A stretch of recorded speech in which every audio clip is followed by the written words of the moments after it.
Welcome back to the course on Polymeric Biomaterials. We are looking at structure property relationships, and the topic of today's lecture is polymerization or polymer synthesis. So far in the course we have said quite a bit that polymer structure and properties are related, and the structure of the polymer itself is influenced by how polymers are synthesized. For example, we saw earlier that configuration, things like tacticity, head to tail or head to head kind of arrangement of mers, all of these things are fixed during synthesis. So we are going to look at in today's lecture some schemes for polymer synthesis and how we can use that to understand structure property relationships. So we will look at an overview of polymer synthesis and why it is important, and then we will look at a few different schemes for polymerization, namely step growth and chain growth. And under step growth we will look at a few different ways of how to do this, and under chain growth we will look at both controlled and uncontrolled kind of mechanisms. And then at the end we will end with a short note on what it means when we talk about synthesis for natural polymers. So as we have already highlighted, the nature of polymerization and the steps involved are crucial for many properties, and this is one of the reasons why we are keenly interested in understanding how polymerization occurs, noting that our goal is only to be able to appreciate polymerization for the purpose of understanding how that can affect structure property relationships. Remember that our goal is not to get into the detailed kinetics, reaction kinetics of these different schemes, and towards the end of this lecture I will point you to a reference in case you are interested in specific kinetics or more detailed mechanisms of specific polymerization schemes. As we have said so far, the nature of polymerization can affect several different things, including branching density and branch length. For example, as we saw in macromolecular architecture, it can affect molar mass and molar mass distribution, which is related to dispersity.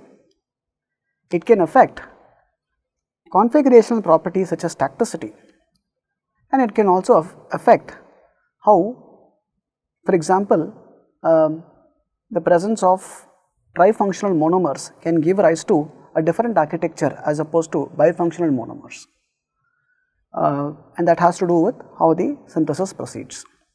So molecular architecture and structure property relations can be tuned by controlling different steps and conditions during polymerization. So this is one of the very important reasons why we are interested in understanding polymerization in the first place, or what is generally called polymer synthesis.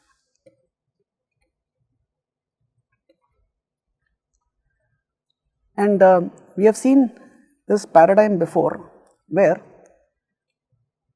almost all synthetic polymers and most natural polymers, with the exception of proteins, comprise chains of different lengths, which leads to a distribution of molar masses, and that in turn is a consequence of the synthesis or polymerization. And how that happens will be the topic of this lecture. Before we get into some types of polymerization, we will first look at some ideas that are important for us to appreciate how these schemes work. And one of those ideas is what we would call monomer functionality. If you take any molecule first and you talk about functionality, it can be simply described as the number of reactive functional groups in a molecule. For example, these are what we would call functional groups that can participate in certain types of reactions.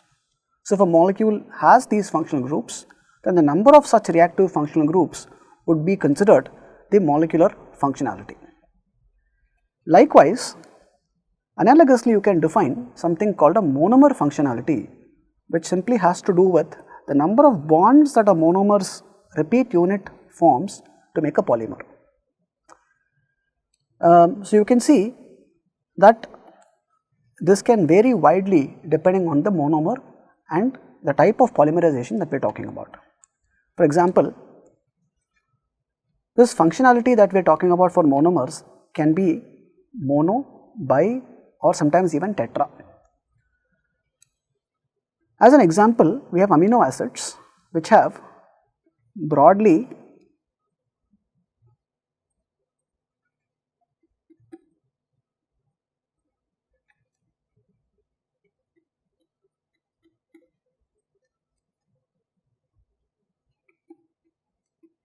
this structure, where the R group will change from one amino acid to another. This has what you would call di or bi functionality, and one peculiar or very interesting aspect about amino acids is the functionality is different on the same monomer. For example, you can also have a molecule that has a diacid like this.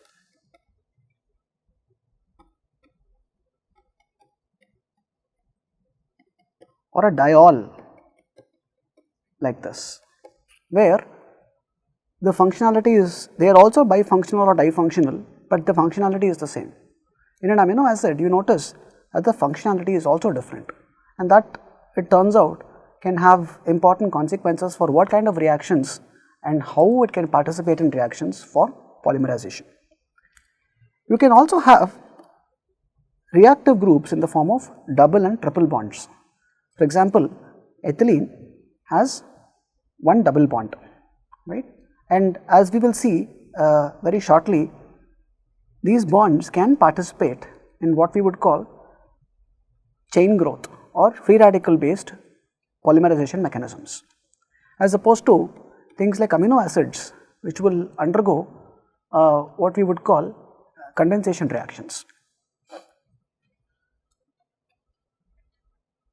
As was clear, functionality will directly influence the reactivity. Just as for a molecule, functionality has to do with the number of reactive functional groups, even for a monomer, functionality directly influences reactivity, which in turn will have a direct impact on macromolecular architecture. Of course, several constraints in the form of thermodynamic feasibility and kinetic probability will determine the relative reaction rates and the length of the chains. How long is a macromolecule in terms of what we saw in terms of the molar mass, etc. What is the value of n, the degree of polymerization or the number of mers in the chain, and how is that different across chains? All of these can be determined through polymerization based on functionality.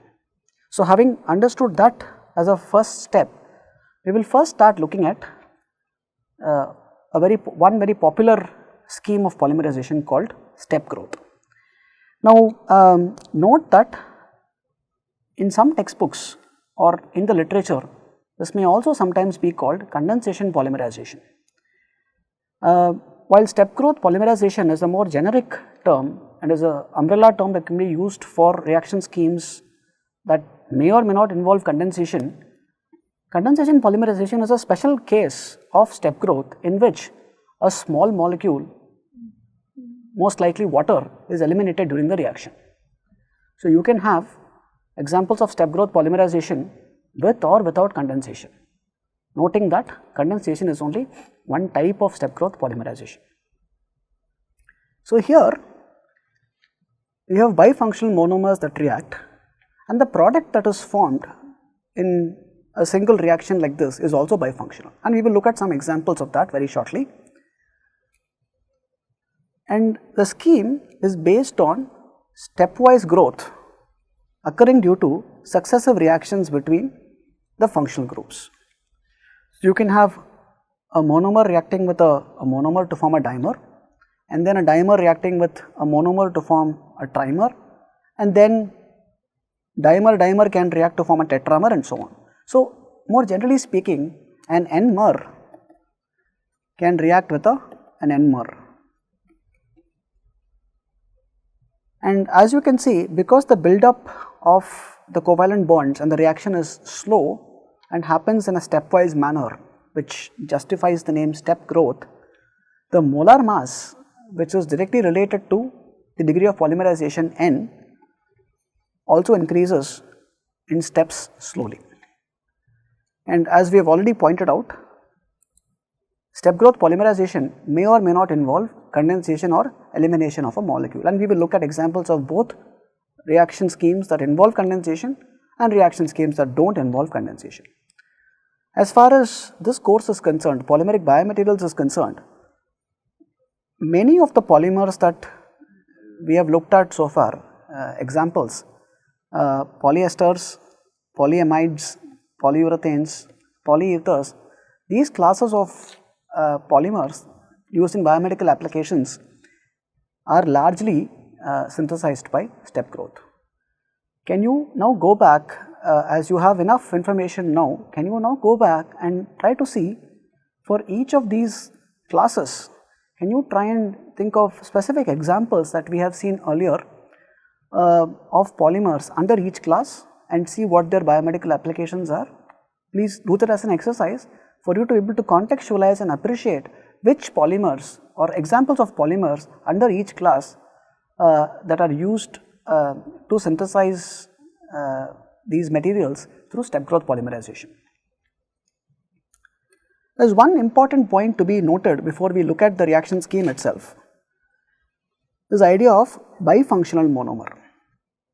So, if you now take a reaction involving an acid and an alcohol, where this is the alcohol, this is the acid. Now, when you have this reaction happening, what you end up getting is this molecule here with the elimination of water, and because it has only a single functionality, the resulting molecule does not have any functionality, which we saw was a prerequisite for polymerization. So, this will not lead to a polymer because the chain will just stop, because there is no more functionality for the reaction to proceed any further, and that is an important point to keep in mind. Now, you may appreciate better why we need bifunctional monomers for this kind of a step growth polymerization. An important idea with step growth polymerization is to now ask, how can we keep track of the extent of the reaction as the chain grows? And we indicated earlier that because of the steps involved and because of the way the mers add on and grow in the chains grow in a stepwise manner, reaction proceeds initially very slowly.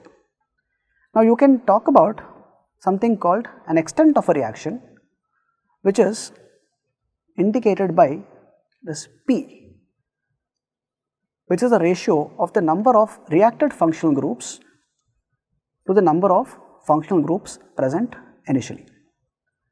So, as you can clearly see, when P is 0, the reaction has not started, and when P is 1, the reaction has gone to completion.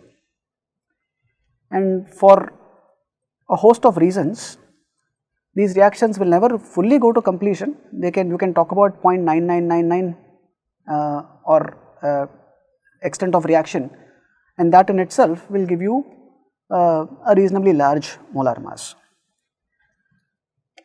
And to understand the length of the chain or the buildup of the mers as a function of the extent of reaction, you have this equation that relates the number average degree of polymerization n sub n to P, given by this equation, which is named after Wallace-Carothers.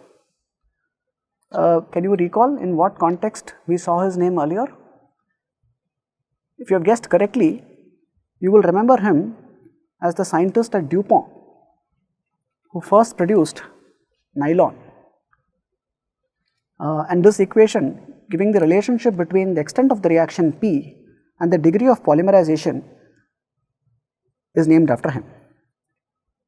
Now, this equation assumes a few different things.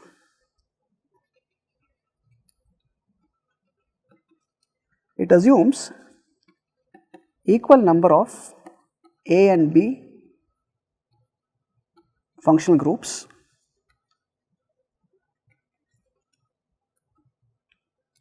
It assumes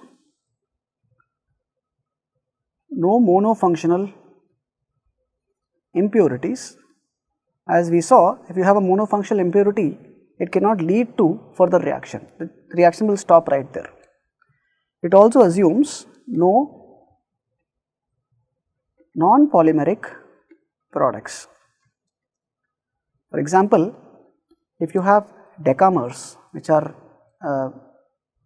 is an oligomer, you can also have the formation of cyclic products, which will not lead to a polymer.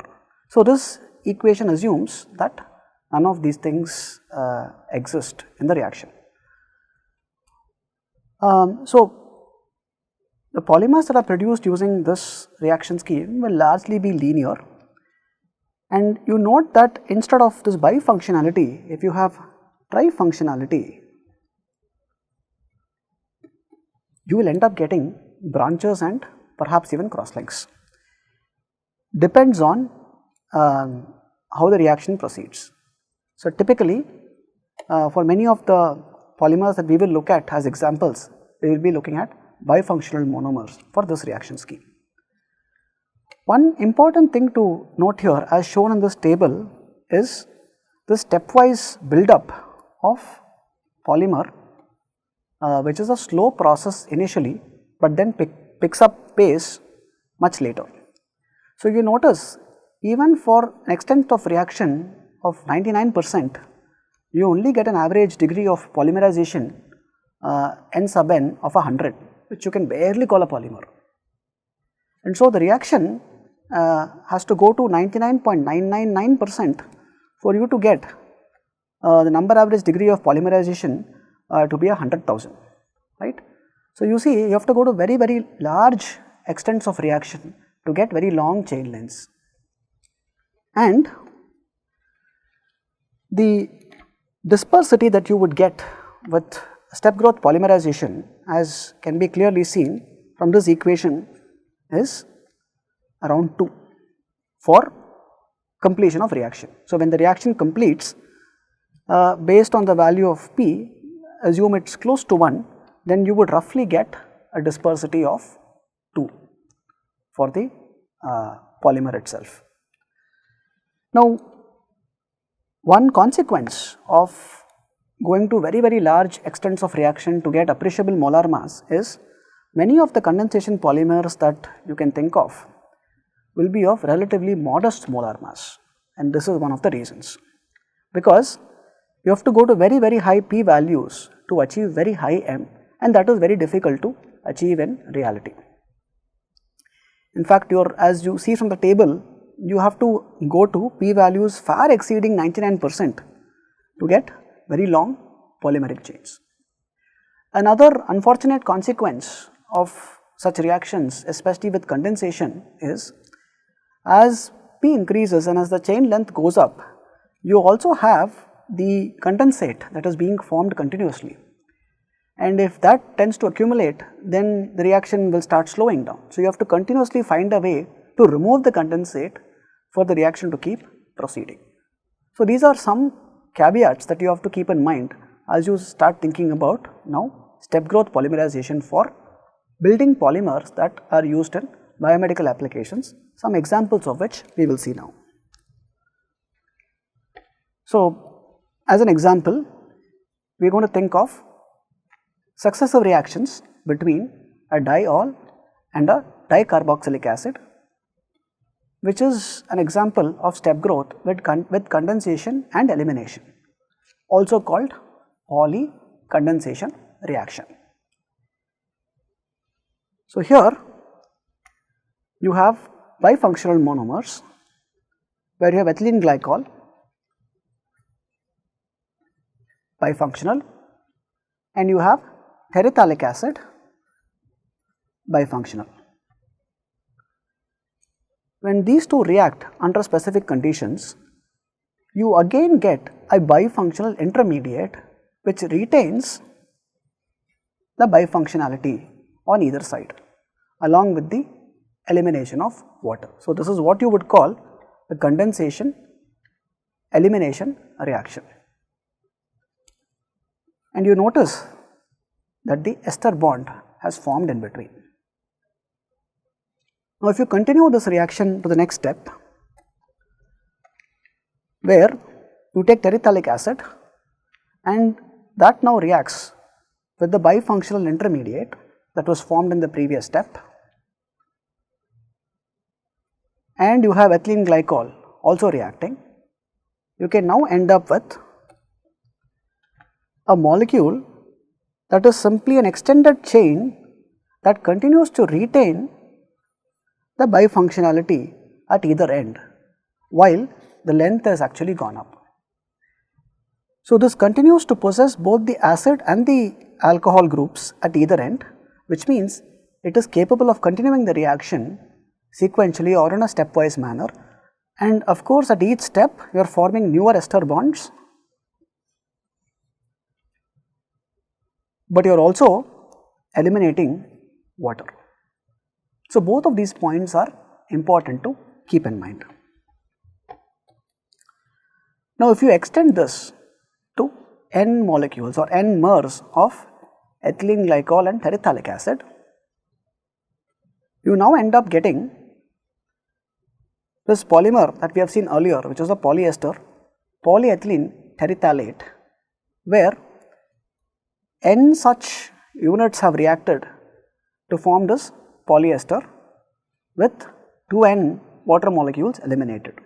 And shown here is an example of a knitted crimped polyethylene terephthalate vascular prosthesis with type 1 collagen impregnated into it. And this is the macroscopic image, and this is the electron microscopic image of the knitted structure. What is interesting about this is the collagen impregnation helps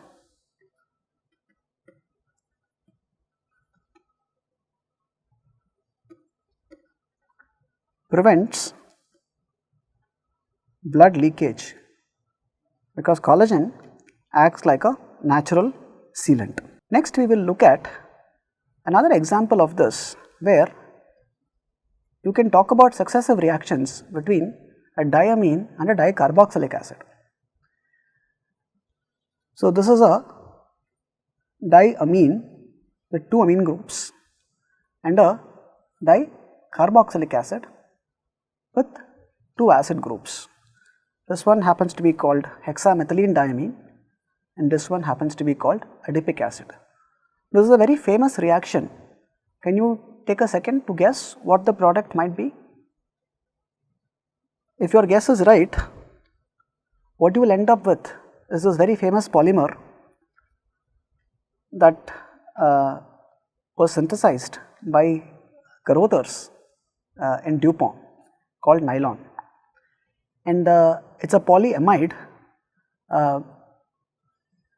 Note that the backbone functionality tells you something about the nature of the family to which this polymer belongs. It is a polyamide because it is formed as a result of condensation between an amine and an acid, leading to an amide group, and the 6,6 simply indicates that there are 6 carbon atoms in each of the monomers.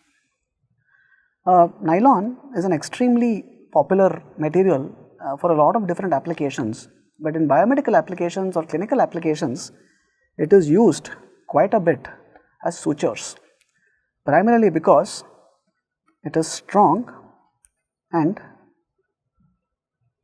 durable. It won't slip or break.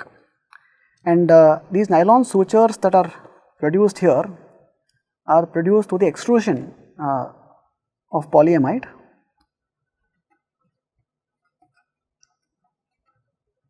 and you will often find that these sutures are either very dark blue or perhaps even black sometimes, and that is because they are dyed deliberately to be able to distinguish them and give them contrast during surgery. One of the limitations, if you want to see it that way, is nylon sutures are not resorbable. Unlike, for example, PLA or PGA, which can undergo hydrolytic degradation, these are polyesters. Nylon, which is a polyamide, will not undergo degradation on its own. So typically the surgeon, if you have to take it out, the surgeon will have to go back and have them removed later once the purpose has been served. So shown here as an example where skin incision has been stitched together using nylon, and once it heals, it's very likely that these nylon sutures, the surgeon will go back and remove them. So this is another example of a step growth polymerization involving two different bifunctional monomers resulting in polyamides. So we have seen polyesters and polyamides both involving condensation with elimination. You can also have step growth without condensation, and that's sometimes called polyaddition. Note that this is different from chain growth or addition reactions that we will see later. This simply means that this reaction happens as part of step growth, but without condensation and elimination, where a pair of monomers with reactive functional groups react without the formation of byproducts. And one very popular example of that is that of polyurethane, where again you have bifunctional monomers where you have diisocyanate reacting with a diol, resulting in this urethane linkage.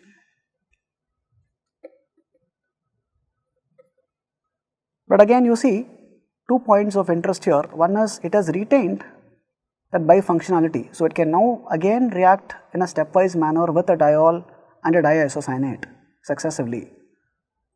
More importantly, you notice that there is no byproduct here, there is no plus H2O, and that is why it is considered step growth reaction without the elimination or without condensation. And this molecule now can undergo a second reaction with a diisocyanate, resulting in a larger or a longer molecule, again with functionality at both sides, which can react with a diol now to result in this kind of a molecule in a stepwise manner. And at each step you see that there is no elimination of a byproduct.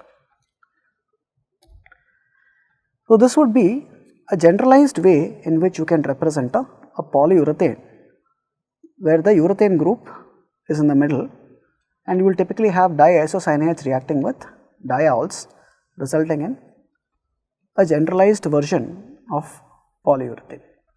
Now, as we have seen earlier, polyurethane is a class, it is not the name of a specific polymer, it is a class, it's like polyester or polyamides, where the urethane or the amide or the ester refers to the linkage in the backbone formed as a result of reaction between two monomers. You can look up different types of polyurethane and see how they have been used in various biomedical applications. Later in the course, we will look at specific types of biomedical polymers, under which we will look at specific types of polyurethanes that have also been used. We will look at the structure property relationships specifically and see how that helps them be used in specific biomedical applications. So one example of an application is polyurethane coated silicone implants, which over time have been found to be less likely to be displaced and feel firmer as compared to only silicone based implants. Another term that you will hear when you hear the word polyurethanes, especially for biomedical applications, is this idea of what we call segmented polyurethanes, which are block copolymers with alternating what we call soft and hard segments. So, the soft segments correspond to typically polyester polyols. You can have, for example, polycaprolactone based polyols. Polycaprolactone is a polyester, degradable. You can have a PCl polyol based soft segment, and you can have diisocyanates which represent the hard segments. And these segmented polyurethanes have some very interesting and unique properties that not many polymers have, and this is because of the block nature, where the different blocks contribute different properties to the overall structure. So, the soft segments here confer flexibility and elasticity, whereas the hard segments confer strength and rigidity. So, this exceptional combination of both strength and rigidity as well as flexibility and elasticity make them very useful to be used in many applications, biomedical applications. And the microstructure itself is uniquely this microphase separated morphology of hard and soft segments. So, that is an example of segmented polyurethane, which can also be made using this kind of a reaction scheme. Having looked at step growth polymerization in some detail, we next move to the other popular scheme, which is chain growth polymerization, also many times called addition polymerization. Now, in a chain growth polymerization reaction scheme, which is very different from a step growth reaction scheme, you have to have what you would call an active growth center. We talked about functionality in the context of step growth polymerization. In chain growth, the analogous equivalent here would be an active growth center, and those could be typically free radicals, in which case it is called free radical polymerization, or it can be a cation or an anion, or in more controlled chain growth schemes, it can even be a catalyst site. The active centers can be initiated and keep growing, but in traditional schemes they will eventually die out, meaning at the end of the reaction scheme the active center will no longer be there. In fact, one of the steps leading to the end of the reaction is the killing off or the death of the active center itself.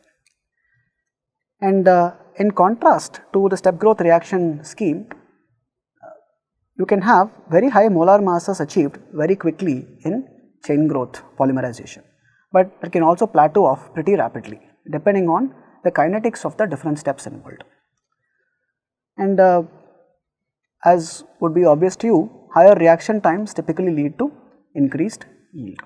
And some major types of polymers that are synthesized by chain growth polymerization include polyethylene, polypropylene and polystyrene, which are names of specific polymers and not families or classes.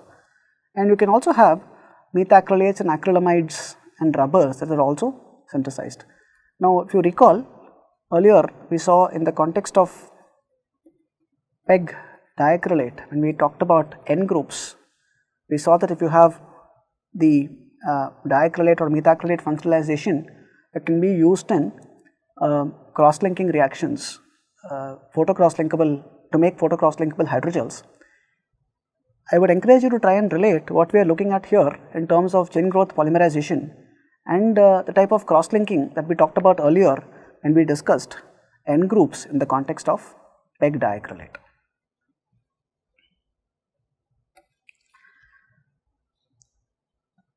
And the key features here include the presence of a single kind of a monomer is enough, but it needs to be active. And typically when you have more than one monomer in the mixture, that will usually lead to a copolymer. and if you have more than one unsaturation per monomer, that will typically lead to branching or cross-linking.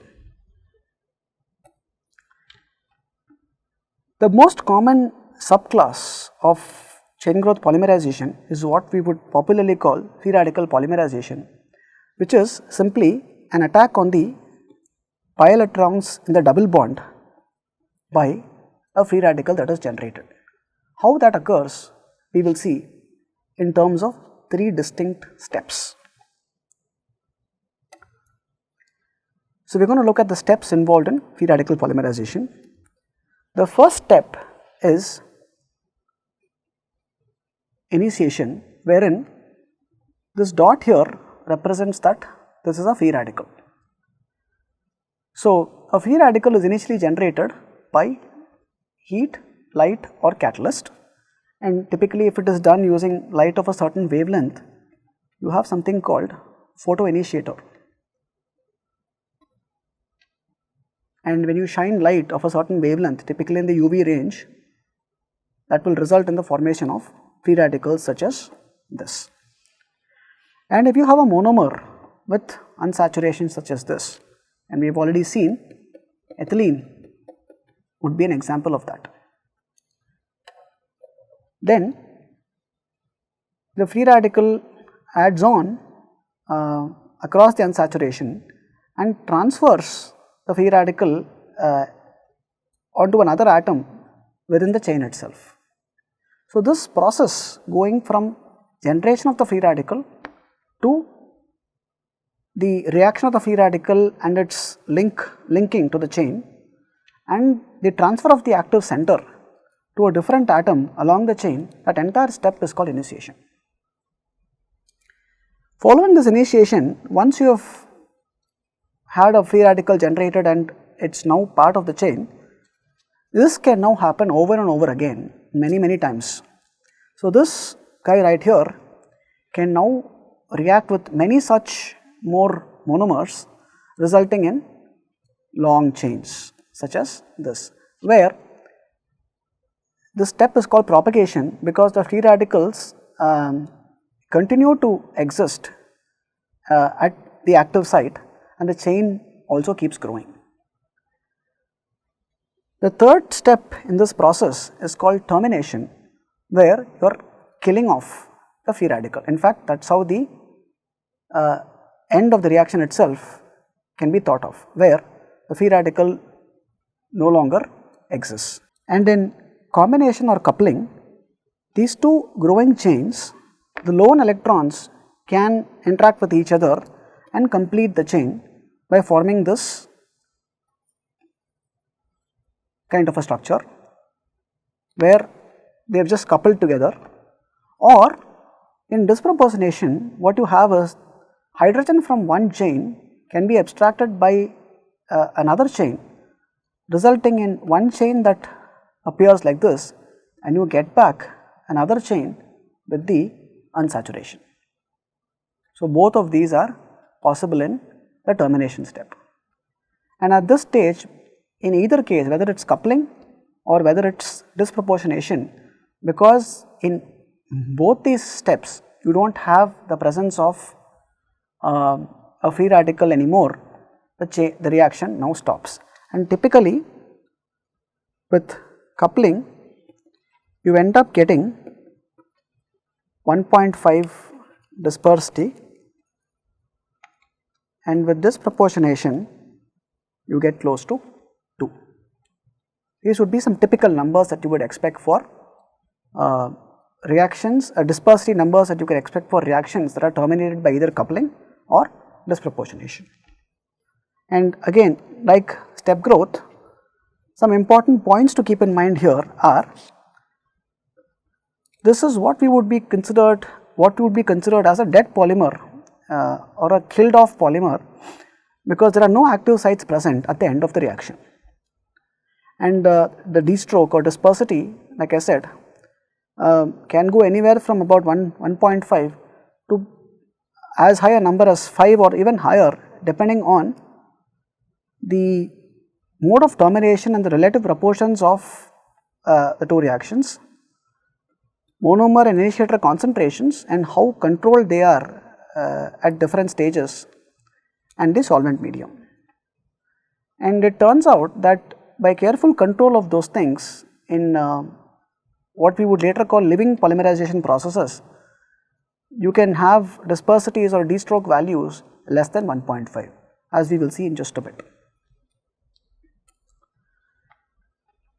The important point to note here is, we said at the beginning of this lecture that things like tacticity and configuration can be changed or can be influenced by synthesis. And here is an example of how the propagation step can influence configuration depending on how the next monomer adds, where this would be considered a head to tail configuration and this would be considered a head to head configuration. When we had discussed this in lecture 7 as part of discussing configuration, we would have looked at how head to tail and head to head are two different variants or two different configurations that are not interchangeable. They are fixed during synthesis, and here is an example of how that can happen during the propagation step in polymer synthesis. And like we have said throughout in the structure property relationships theme, these will have effects on tacticity, packing, crystallinity and mechanical properties. So shown here is a quick schematic comparing the step growth and the chain growth schemes, where in step growth what you see here is you have these chains of different mer lengths growing, and towards the end the molar mass increases because n mers can react with n mers. Whereas in chain growth you see immediately, even at the beginning itself, you have these long chains forming with branches etc., depending on how the propagation steps occur. And if you track the number average degree of polymerization or molecular weight or molar mass versus extent of reaction P, what you see here is in chain growth you get initial large increase initially in number average molecular weight, but then it plateaus off pretty quickly thereafter once the free radicals are killed off in termination. And in step growth, while initially it may have a lag phase because the chains have to build up in a step by step manner, in the later stages as the extent of reaction goes closer to 1, you get a very large increase in molar mass. One point to keep in mind here when we look at free radical polymerization is these uncontrolled growth schemes can lead to branches, and that can in fact have adverse consequences on dispersity and the molar mass distribution. You can now think of the use of catalysts to control the chain growth itself, and I am just giving you two examples of that, where organometallic catalysts can be used to control the spatial arrangement of how the monomer comes in, and that in turn can affect the configuration and tacticity of the material itself. For example, ultra high molecular weight polyethylene is typically made using this TiCl4 based Ziegler-Natta catalyst, which carefully allows you to get very long chains without branches, such that it can lead to the molar masses that are required for producing ultra high molecular weight polyethylene.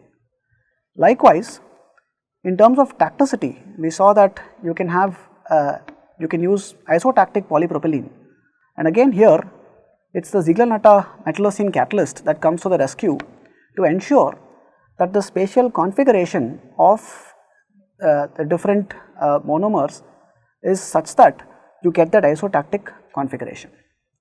So the spatial orientation when the monomers react are carefully controlled through the use of these catalysts, so that you get that repeating structure or that coordinated structure in terms of the isotactic configuration. And catalysts also provide thus control over molar mass distribution, and these are broadly called branched under a group of reactions called coordination polymerization because of the nature of the reaction scheme itself.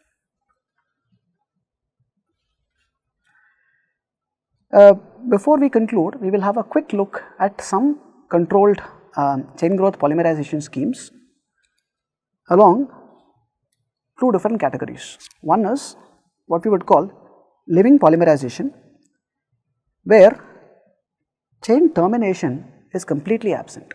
If you remember, when we looked at free radical polymerization, I would have said that in those cases chain growth is killed off at the end. So, the polymer chains that you get at the end of the free radical polymerization is what would be considered a dead chain. In contrast, you see here that in living polymerization, because the chain termination is completely absent, the chains are alive, and the reason why the reaction stops is because of monomer depletion. And in these, the rate of initiation is much higher than the rate of propagation, and all the chains grow at a constant controlled rate, as a result of which you can get very low d-stroke values or dispersity values less than 1.5 and very controlled molar mass distributions. And these are typically used for block copolymer preparation. So, this is a bunch of schemes that you can use which are broadly classified as living polymerization schemes.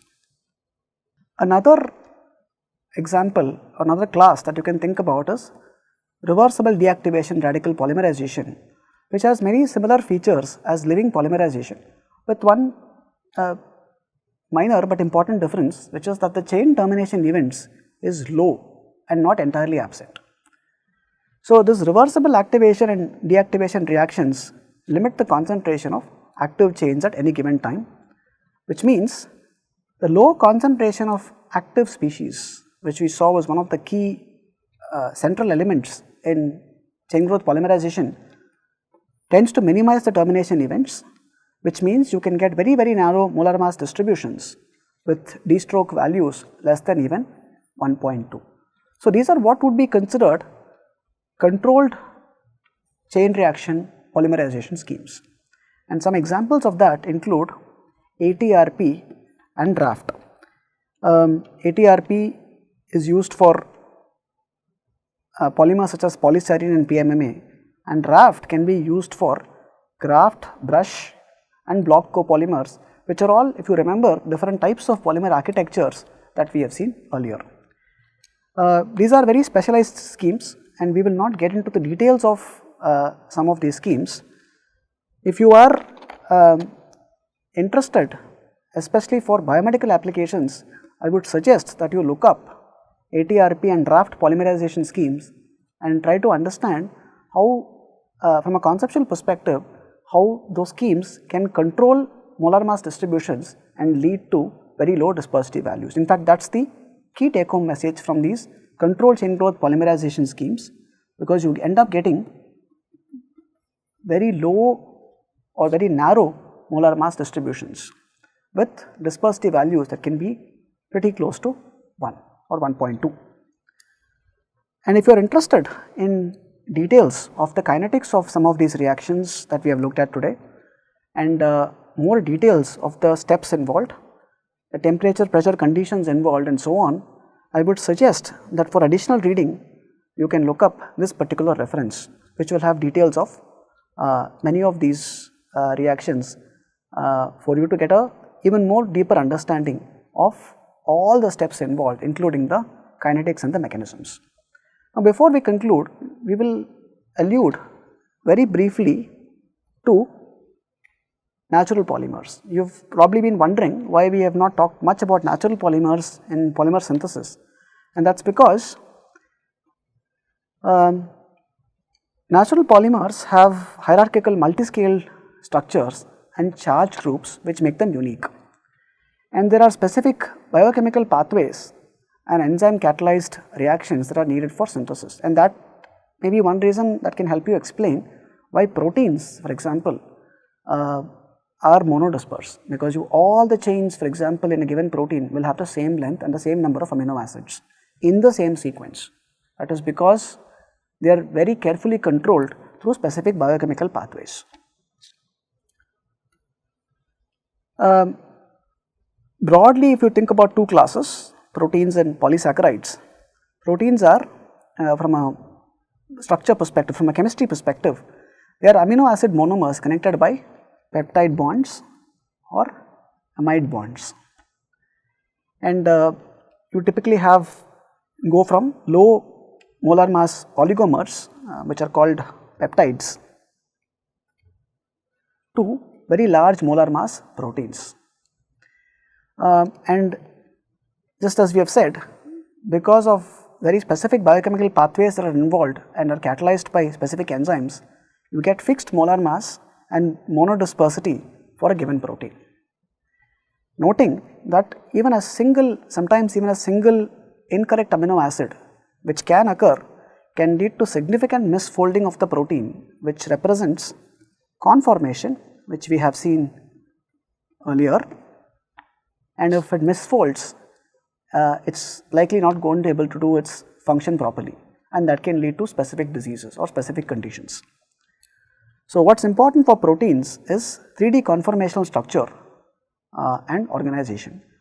Detailed examples of which we will look at when we discuss specific types of proteins such as collagen and silk later in the course, where collagen represents the example of a triple helical structure, whereas silk, as we will see later, one of the reasons why silk has exceptional mechanical properties is because of regions that have a lot of order in them, which can be classified as sheets.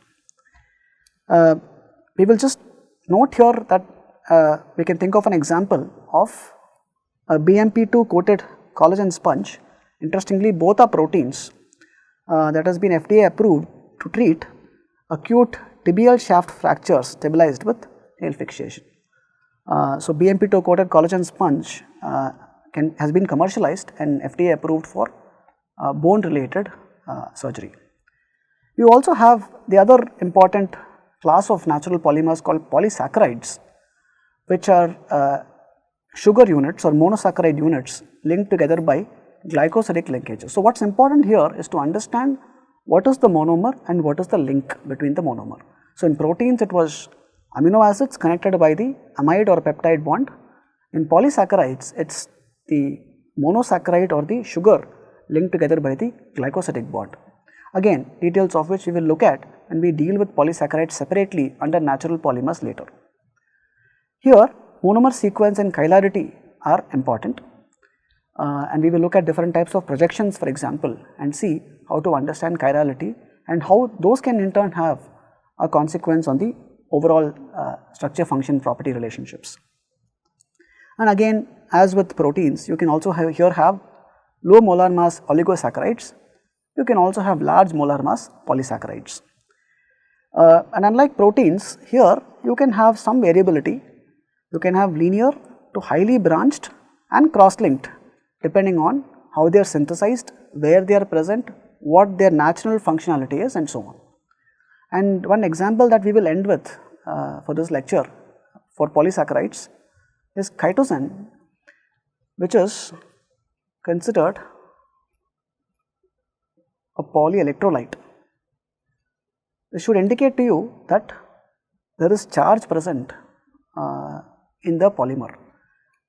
It happens to be a positively charged polymer, and chitosan based hemostatic dressing, I believe this was commercialized as Hemcon, was deployed in the Iraq war.